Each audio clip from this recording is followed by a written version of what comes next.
I always want to call you Danielle Sway. Do people do that to you?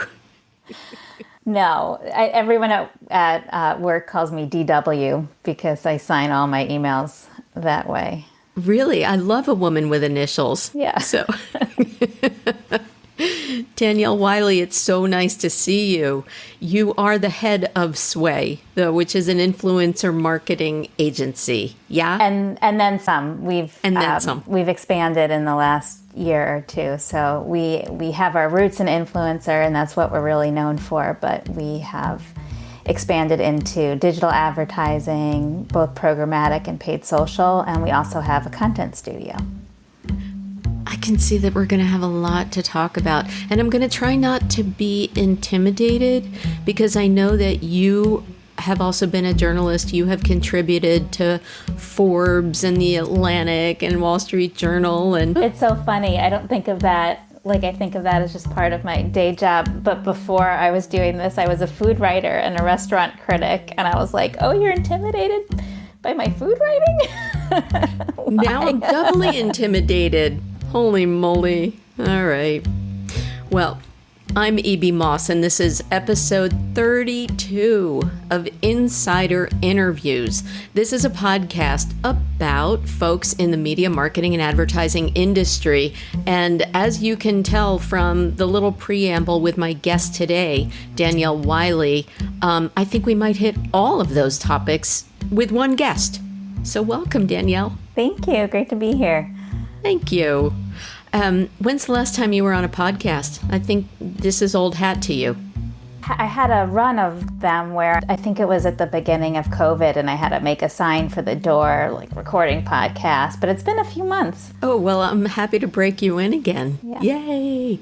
And the timing is a little tough personally for you. You're making a big move. I am. We're moving from the Bay Area to Ann Arbor, Michigan. Wow. All right. The university town. Okay. Love a university town. We want to be closer to family. We got married there. We were married by the mayor of Ann Arbor back in the 90s. So we have some nice roots there. Well, I'm from Princeton, another university town. Mm-hmm. So yeah, there's nothing like it. So when you get there, Danielle, what's the first thing you're going to do? I will probably go get a sandwich at Zingerman's Deli, as any good foodie would do. Okay. Wow. So bring us back a little bit. Did you start with the food writing as your career? What happened? Who are you? What are you? I had a wacky career. I was very interested in media and communications. I studied sociology, though, but they didn't have a communications or media major. I went to Vassar. So the only department that had any classes that touched on media was sociology. And so that's what I studied. And I did my thesis about daytime talk shows and left school wanting to do something in the communications space. Online was just becoming a thing. So my first job was for a literary PR agency, helping to rep a book called The Women's Guide to Online Services. Oh. And if you want to really date me, it covered CompuServe, The Well, Prodigy, and AOL. Okay. So that's kind of how I learned about it. And then I ended up at the Food Network, one of their first 50 staffers, helping with the business development department, just kind of jumping around. That's when I became a restaurant reviewer in Ann Arbor for the Ann Arbor News and did some general food writing as well. Worked at Zingerman's in their bakery, baking bread with a 5 a.m. to 1 p.m. shift. I was a cheesemonger at the produce station. I worked for MLive, which right now it's all the Michigan newspapers just living online, but then it was kind of the online site for the Ann Arbor News and all the other small papers throughout Michigan. And then finally kind of settled down in Toledo at an interactive agency where I stayed for 7 years and really got firmly entrenched in the agency space. And it was there that social media became a thing. Like I remember sitting at my desk and creating a Facebook account. I started a food blog and couldn't help but make the connection between what I was doing and my clients. And my clients weren't super sexy consumer, B2C clients. I was working with the largest cabinetry company, with Delta Faucet, which they're great faucets, but you don't think of them as having like a huge personality. But there just seemed to me that there was something there with marketing, and this, it wasn't even called social media then, it was called Web 2.0. And so I started just teaching my clients about it and being like, here's this thing that's happening and you should know about it. And I don't know what you should be doing on it, but let's figure it out. Okay, so I have so many things to say just about that first, I'm going to call it third or half of your career. The first is that I don't know what years you were at Food Network, but I was at Food Network. You were? I was there in Okay. 96. And so I taught all the salespeople what banner ads were and how to sell them. And I didn't have an email address. I had to connect my computer via a cord and sign in with my AOL account to access it. Yeah. And then I also oversaw the fulfillment of their recipes, because back then you had to send in 99 cents and you got a printout of your recipes, and that I oversaw that fulfillment center. So you were also there at the time when the logo was the sort of butler serving dish. And I was there when my friend Heidi Diamond had taken it through the rebrand to the bright, splashy green in the script food. And this is actually interesting. She had worked on making chefs celebrities and influencers back then. And we called them chunks because they were chef hunks. It was a big deal. My first day at the Food Network was an offsite at Chelsea Pier, where they announced that Emeril they were going to transition him to Emeril Live. And it was a huge, and that was the start of it. But I remember, now in hindsight, I remember walking into the break room and seeing girls sitting on Mario Batali's lap, which I now see in a different light. Yeah. But meeting, to me, chefs were always kind of celebrities. But yeah, that was a big kind of transition point in the media world. Yes, and I don't know what we would call female hunks, but there were plenty of them, so everything became fairly balanced at Food Network, which I was happy to see. But I left right after 9/11, so you preceded me a little bit. And then what I also heard you say is that you were in Internet 101 and social media phase 1, I should say. Yeah. And I think that this brings us to your present day skill set, which you were sort of influencer phase 1. I think you've been in this industry since its get-go. After I left the interactive agency in Toledo, I moved to Edelman in Chicago, and I was running strategy in the digital group there in Chicago. And because I was a food blogger, I'm saying blogger because back then it was just blogging. You didn't have, it wasn't influencer, Instagrammer. And so a lot of my friends were bloggers, and I could see what kind of engagement they were getting from their audience. And I could see the trust that they had.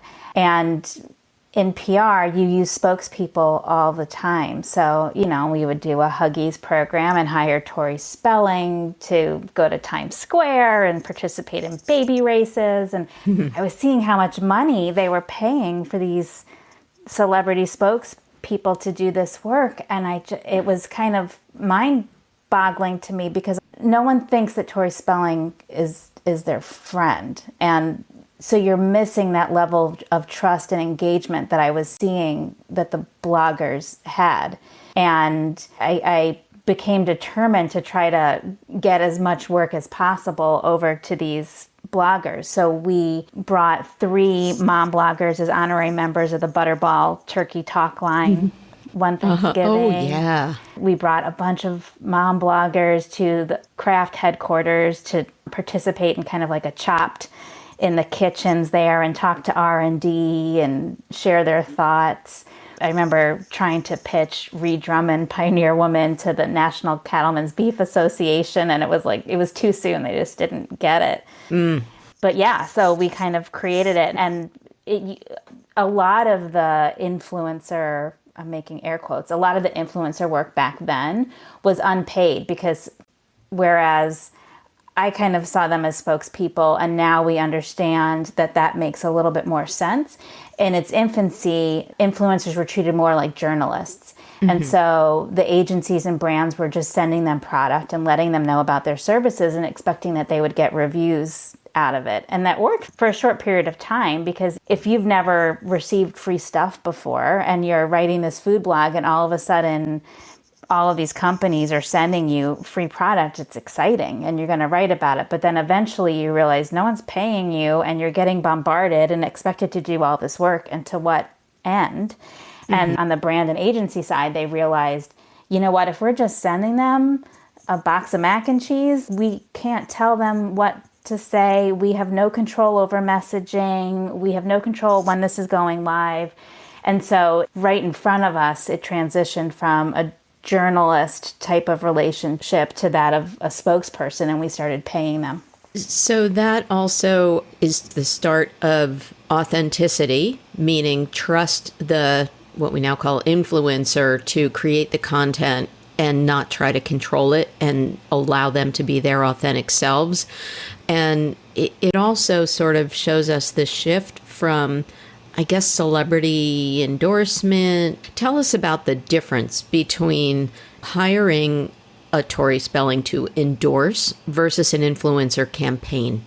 Yeah, I think it's gotten so fuzzy now, because you have folks who are seen as influencers, but from my perspective, really fall more into the celebrity realm, like a Kylie Jenner or anyone in the Kardashian sphere. Anyone with a K. Anyone with a K.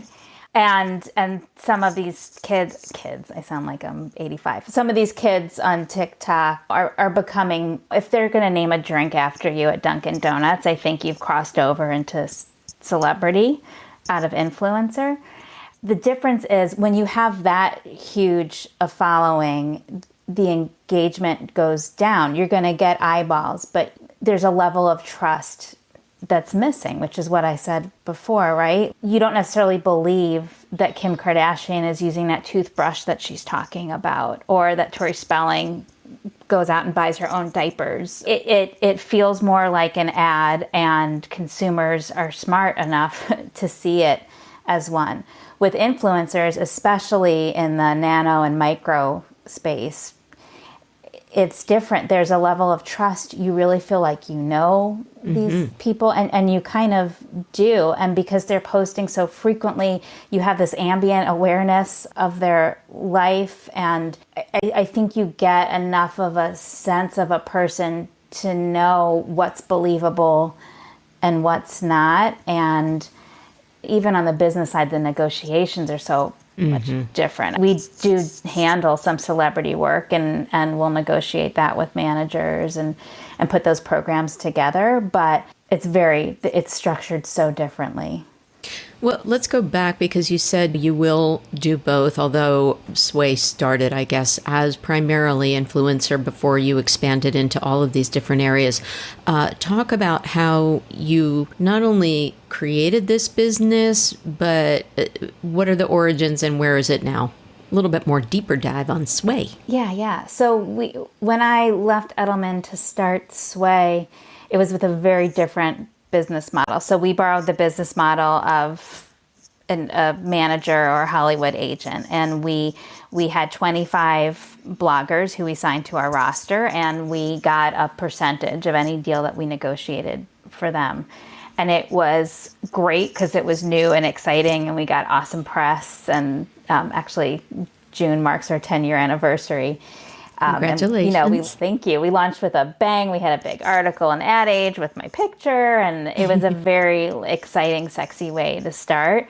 It was a terrible business model. What we realized were a few things. So Hollywood agents, when they negotiate a deal, that 10% that they get, or maybe 15% if it's a manager, that makes sense, because once that deal's negotiated, they leave and they don't have any more work to do. I don't know if it's that we're too type A, or we wanted our clients to come back. I love the women we were representing. None of them were George Clooney, though. And so if they didn't get the work done on time or to the client specifications, and if they weren't able to provide the metrics, we wanted to be involved every step of the way to make sure that our clients got what they needed. We realized, so one, that small percentage was not enough to cover all of our work and leave any room for profit. The other thing we realized is that our clients needed to have access to a group of influencers that was much larger than that 25. So I always give the same example because it truly is the most bizarre request I ever had. We had a request for moms who shop at Kroger who have kids between the ages of 8 and 12 who still wet the bed. Try pulling that together. I'm not laughing with you. People.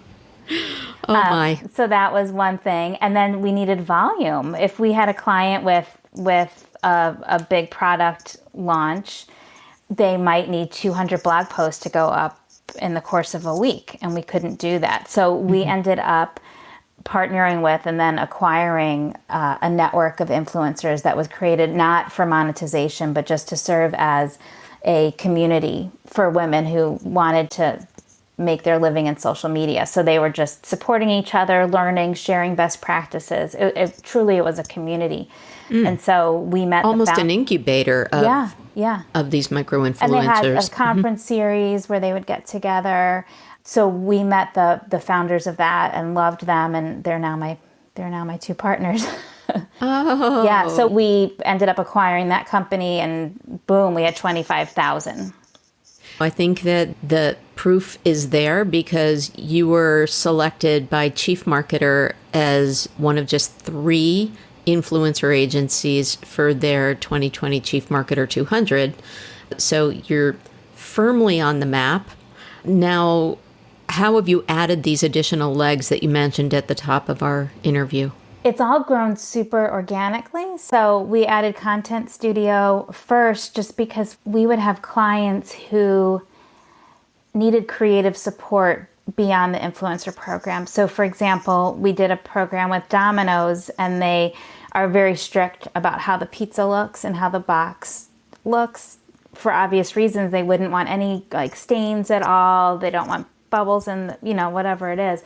So we handled all of the photography of the pizza with our Content Studio, and then our influencers handled all of showing themselves picnicking at the park and whatever you do when you're having pizza outside. So examples like that. What we learned is that there's so much more demand for content now.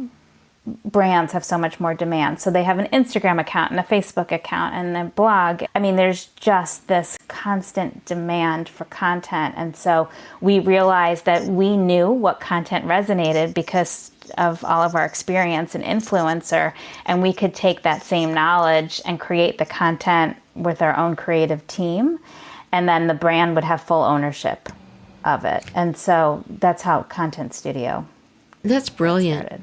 I also want you to talk a little bit about some best practices. You and I sort of met each other through a publication called The Continuum. I'm the editor of that, and that's about the intersection of brand marketing and demand marketing, the need, in other words, for both performance and awareness.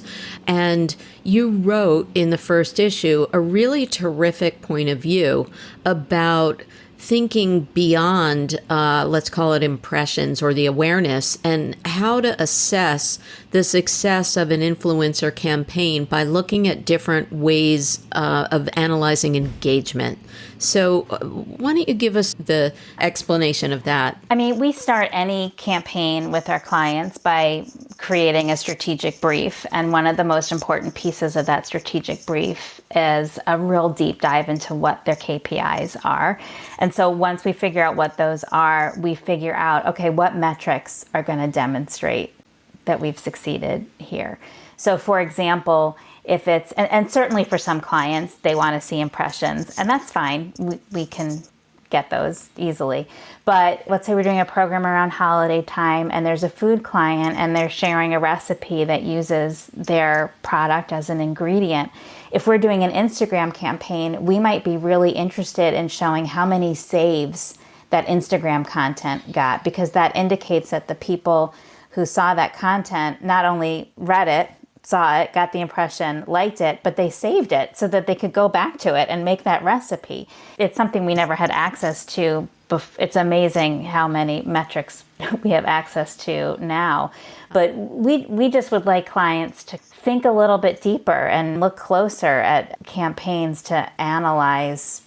An impression is so vague and, did they really see it or did they not? I mean, coming from the PR space where you multiply everything by 3 and I mean, it's such a wishy-washy metric. Yeah. It's nice to have something that's more concrete. That's great. And I think that was really informative. So let me tap your brain for some other points of view. How do you distinguish? We talked about the celebrity versus the influencer. We've talked about micro and nano influencers. How do you identify what to recommend for your clients? Again, it comes back to those KPIs. So we might have clients who just want to get as much content as possible. Maybe they're new and they want a ton of content that they can repurpose. They want tons of people posting about it. That could be a great nano program.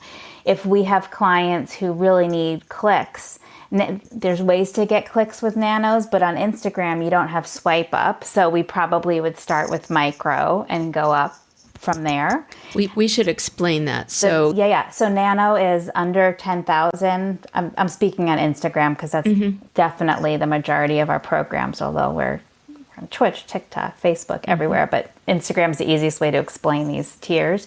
So nano is less than 10,000. So nano, they're small. They tend to have...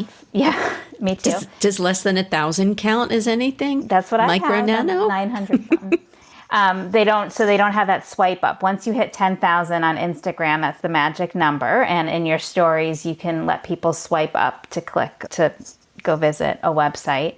Micro goes from 10,000 to about 90,000. And then macro is 90 to about 250. And then 250K and above it's hard to price. Everything's negotiated separately, and it's fine, and there's a place for it. But again, we look at what those KPIs are. The big thing to remember is that as you increase in following, the engagement rate goes down dramatically. So like we had a client last week who really wanted macros. I think they wanted 150K following or above. And then they said, and we also want a 10% engagement rate. Very few people, I mean, we're talking unicorns. The average engagement rate for folks at that level of following is more like 1.5%.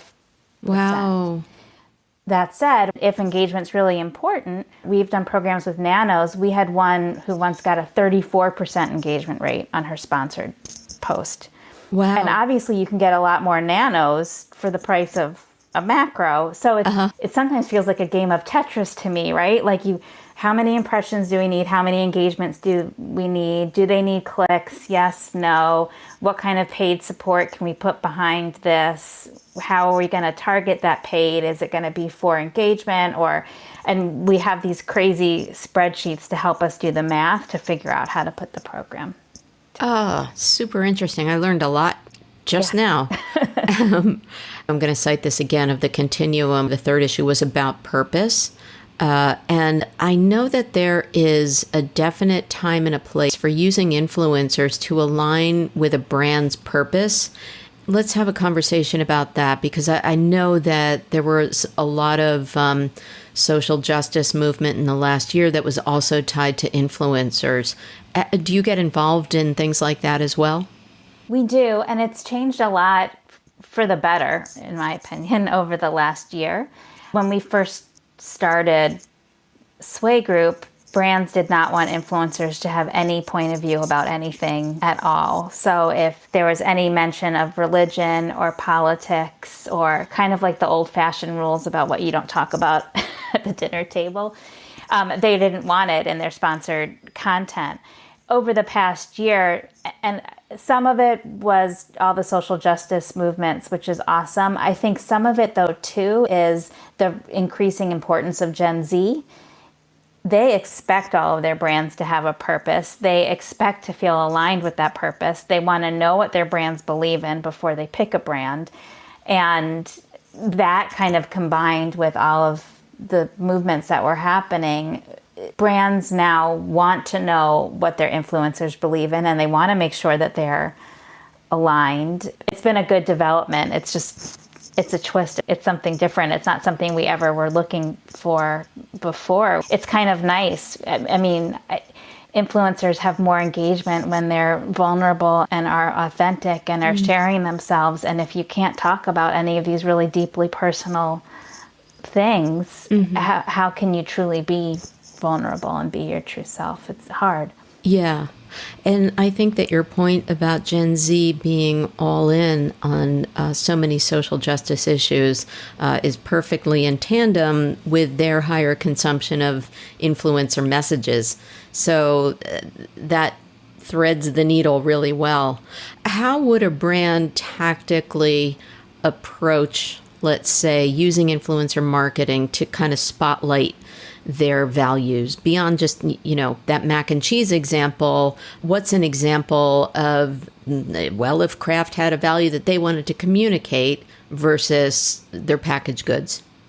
Yeah, I mean, we actually work with a mac and cheese brand called Freak Flag, which is a new organic mac and cheese brand. They have a couple of other products too, but it's all organic and they're sold in Whole Foods.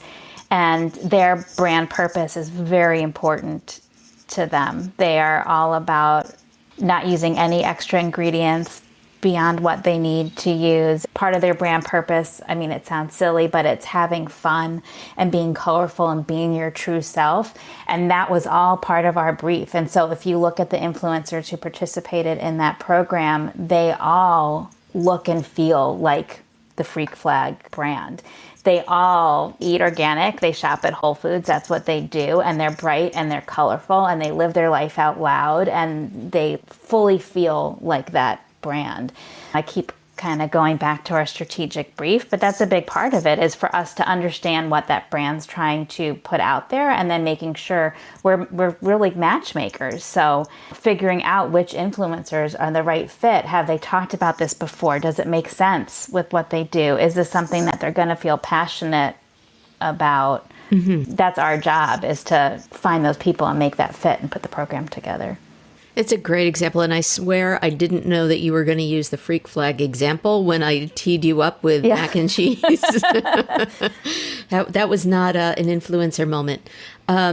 So how do these things perform, Danielle? Is there true value in purpose-driven campaigns?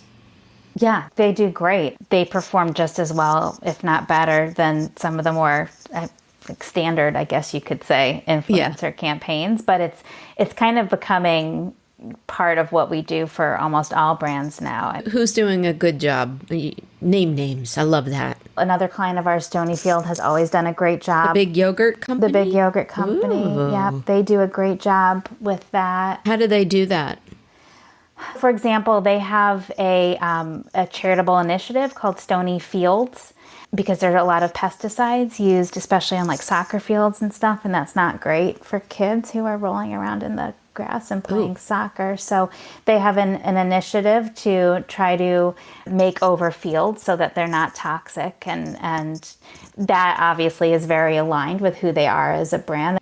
So they did a program with the actor and comedian Adam Scott, and they made a super fun video with him talking to little kids on the soccer field to promote this initiative. And we used influencer to help promote that. We used people who always write about organic and for whom that's very important. We actually did an Earth Day program for them once too, like reusing yogurt containers for fun projects. And I remember that. Yeah. That was you? Ooh. That's so great. All right. And hence the content studio was born also. You're thinking. You're always thinking. So we talked about finding moms with children 8 to 10 who wet their bed. We talked about like those who let their freak flag fly. How do you find such niche influencers? Well, some programs are easier than others. We do have It sounds like it. We have a network of over 35,000, and certain programs we know we can always find great people within the network. So for these organic food programs, we have enough of them that we have great people. We're always recruiting in moms of babies because they age out, and we know we have a lot of baby-focused clients, and we know we always have to have babies available. But then sometimes we have to go out of network. We did a program for a large e-commerce company. It was for a power tool, and they wanted contractors who are big on Instagram. That must have been a fun challenge. Yeah. But we have an influencer management team. So they're in charge of recruiting. They're looking very closely at what proposals we're sending out so that they can be proactive and start to fill in with influencers that we might be needing down the road if we're not strong in that particular area. And then they're also the same people who, once we get a program, they will send out that recruitment to our network, go out of network. They do everything they can to get as many applicants as possible. And then they're the ones who are doing that matchmaking to come up with that list of suggested influencers. I see. Campaign. So last couple of questions. As you said, you focus a lot on Instagram. I happen to be working on a conference that's about how TV and podcasting are coming together. So I'm very much in that multi-screen brain right now. I asked you how many podcasts you've been on or how frequently. Is that a space that you're also getting into? Because it seems burgeoning. Yeah, I'm a huge podcast fan myself. In fact, my family's always yelling at me because when I'm doing anything around the house, I have my AirPods in listening to a podcast and I don't hear anyone, and they feel sad and lonely and ignored. I love podcasts. We've done a few programs with podcasts. There's a smallish podcast network called Life Listened that has a number of podcasts that are a great fit for many of our clients because it's more lifestyle focused. So we have done some programs, not enough. What's super interesting to me is that podcasting is so great for bottom of funnel. Consumers are so much more likely to click to buy from a podcast. I mean, we can get people to click if it's work, but we can do it. But influencer has typically lived more top of funnel. Yeah. Podcasting, I mean, people love to use those codes. I do it myself, and they, my Brooklinens and my whatever, you hear about it on the podcast. So we talk to our clients about it a lot. We haven't done as many podcasting campaigns as I would like to. It's something, well, I'm passionate about it. I'd love to do more of it. Good. And, I welcome the sponsorship opportunities when you want that micro nano influencer. And in the meantime, I have to remind people that they are welcome to buymeacoffee.com/mossappeal.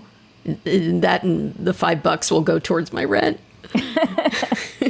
So let's wrap it up with talking a little bit more about my favorite area, podcasting. What are your favorite shows and what kind of content are you consuming personally? Books, podcasts, TV shows, so that you stay current?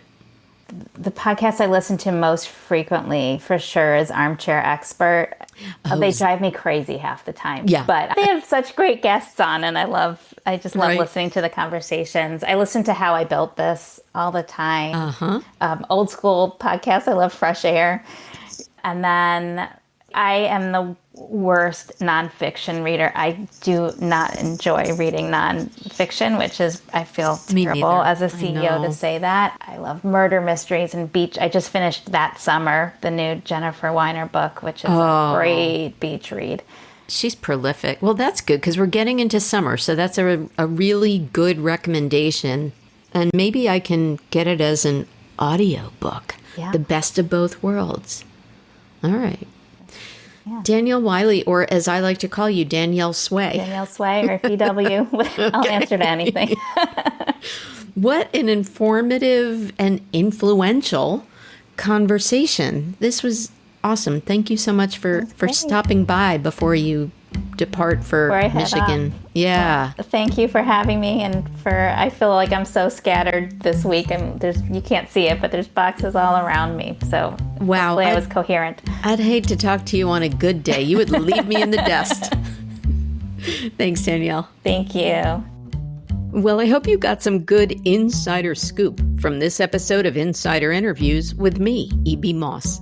If you enjoyed this content, please feel free to buy me a coffee at buymeacoffee.com/mossappeal. And I hope you'll follow Insider Interviews on social media and let me know if you have a question or a suggestion for a next stellar guest in media, marketing, and advertising. Speaking of stellar, my theme music was composed and performed by the incomparable Grammy-winning John Clayton. If I can help you with your company's podcast, please find me at mossappeal.com. Thanks again for listening.